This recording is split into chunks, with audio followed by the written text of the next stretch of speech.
सोचिए, एक ऐसी बादशाहत जिसमें सिर्फ इंसान नहीं बल्कि जिन्नात, परिंदे और हवाएं भी हुक्म के ताबे हो। एक ऐसा नबी जिसे दौलत नहीं बल्कि शुक्र, ताकत नहीं बल्कि अदल और इक़्तिदार नहीं बल्कि अल्लाह का खौफ अजीम बनाता है।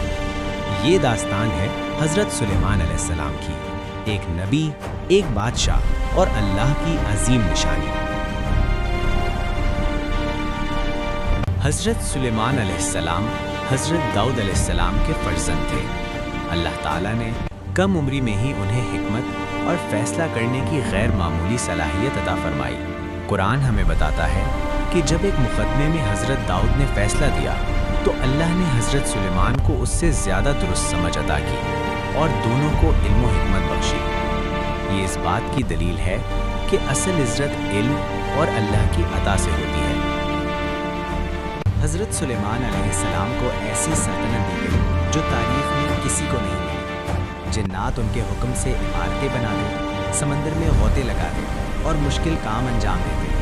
हवाएं उनके ताबे थीं जो एक दिन में महीनों का सफ़र तय करा देती थी। परिंदे उन पर साया करते और उनकी फ़ौजों का हिस्सा थे। लेकिन इस अजीम ताकत के बावजूद हज़रत सुलेमान का दिल आजिज़ी से भरा हुआ था। कुरान में हमें हज़रत सुलेमान अलैहिस्सलाम की वो दुआ मिलती है जो एक कामिल बंदे की पहचान है।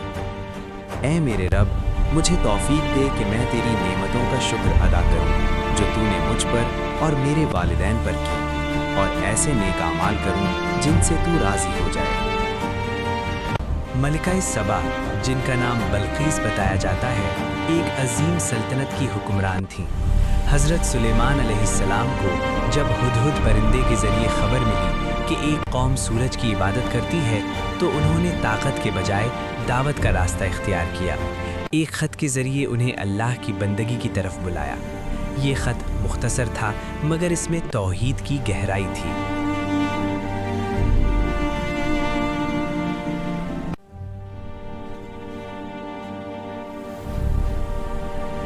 मलिका सबा ने जंग का रास्ता नहीं चुना बल्कि हिकमत से काम लिया। जब वो हज़रत सुलेमान अलैहिस्सलाम के दरबार में पहुंची तो अल्लाह के हुक्म से उनका तख्त पलक झपकने से पहले हाजिर कर दिया गया। ये मोजज़ा ताकत के इजहार के लिए नहीं बल्कि हक़ की पहचान के लिए था। जब मलिका सबा ने ये सब देखा तो उन्हें यकीन हो गया कि ये दुनियावी बादशाहत नहीं बल्कि अल्लाह की अता करदा नबूवत है। आखिरकार उन्होंने ऐलान किया, मैंने अपने आप पर जुल्म किया और अब मैं सुलेमान के साथ अल्लाह रब्बुल आलमीन पर ईमान लाती हूँ।